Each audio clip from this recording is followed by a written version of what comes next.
Əziz bacı və qardaşlarım, ağlınızı başınıza toplayın. Allahın huzurunda telefonda bir-birinizə göndərdiyiniz şeylərdən də sorğuya çəkiləcəksiniz. Baxırsan önəmsiz bir şeydir. Bir düymədir, bastın getdi. Amma hesabı böyükdür. Məsələn, əxlaqsız videolardır, prikollardır, nə bilim nədir. Özün baxdığın azmış kimi götürüb onu başqasına da göndərirsən. O da başqasına göndərir.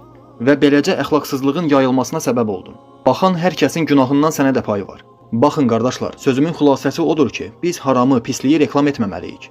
Allah Rəsulü sallallahu aleyhi və səlləm buyurub ki, xeyrə vəsilə olan onu etmiş kimidir. Bax, məsələn, indi mən bir hədis danışdım. Adam götürdü onu həyatında tətbiq etdi. Bu durumda onun qazandığı savabın eynisi də mənim üçün yazılır. Çünki mən səbəb oldum. Və yaxud da namaz qılmağı öyrətdim, təşviq etdim. Onun qıldığı hər namazda mənim üçün də mükafat var.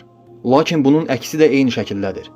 Əgər mən haramı gözəl bəzəyib, süslü-püslü təqdimatını edirəmsə, kimsə də bundan ilhamlanıb gedib o haramı edirsə, onun haramına mən də şərikəm.